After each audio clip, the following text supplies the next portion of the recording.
What's up everybody, welcome to Balkan Moto. Today we're going to try to fix the clutch line yet again. So let's check it out.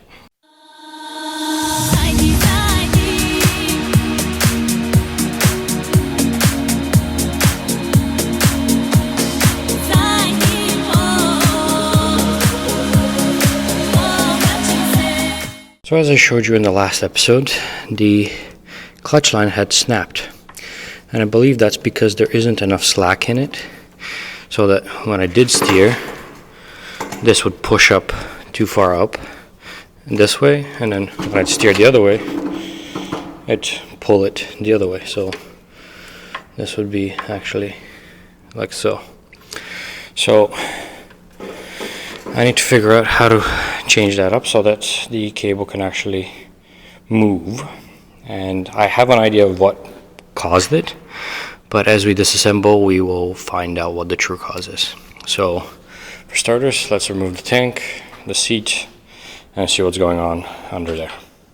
Okay, so as I expected, when I rearranged all the cables, I piled them on top of the clutch line, and when the tank is on here it actually applies pressure, so the clutch line can't actually do this.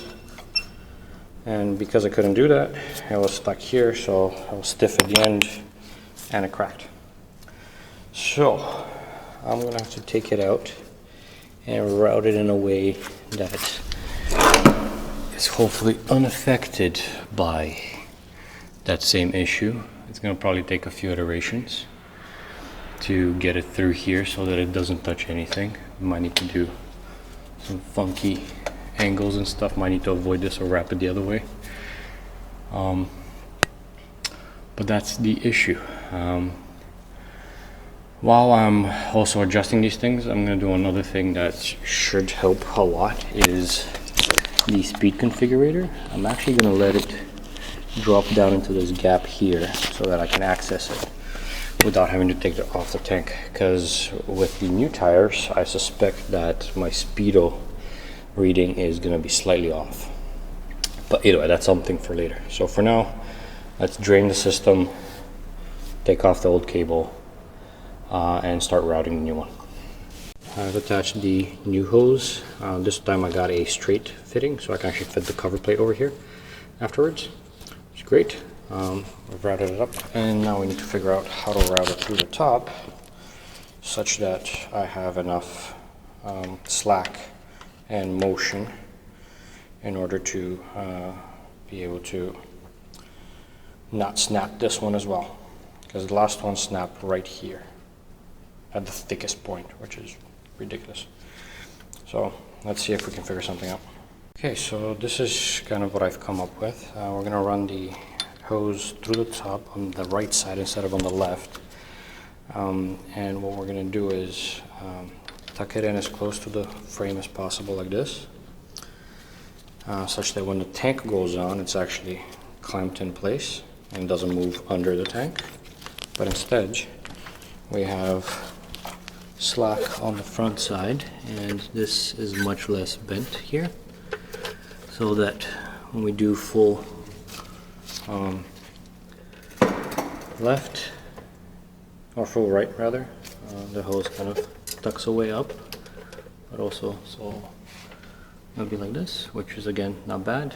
And if we do full left, the hose kind of stays like that as well, so that's pretty good. So let me tighten the fittings and we can start plumbing it. Alright, the clutch line is bled. You can kind of hear the clutch actually actuating. So let's tidy things up here and put the tank on, make sure the line on top is actually tucked in the way that I want it so I can move, or rather it has that extra slack at the end, and make sure that the speedo configurator is accessible from the outside, and we'll go from there. Is on, and this actually worked out really well. The clutch line is here and it goes in here, and you can see it actually has slack, it can move, and no tension whatsoever going full both ways.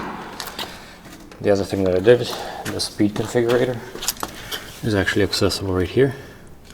So it's just a matter of pressing that little button in there, watching for the lights. So that's perfect. So yeah, let's tidy up on this side and put the seat back on, start the bike, give it a little run, warm up, make sure nothing's leaking, and test it out. Everything's assembled. As I predicted, the cover actually went on, which is nice. Get a little bit of more clean look, no leaks, and the clutch seems to work.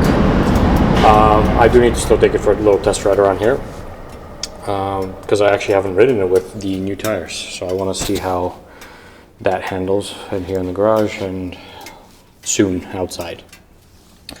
So I think that would be it. I just need to clean up and take it for a ride. Alright, clutch works perfectly. The bike actually rides very differently from before. The new tires are quite a bit more round, which is going to be a little bit more getting used to. But still get to take it out on the roads, so to see how it actually does under proper speed. The speedo doesn't seem to be too far off, but we'll put it to the test. So yeah, pretty much we're ready to go for the season.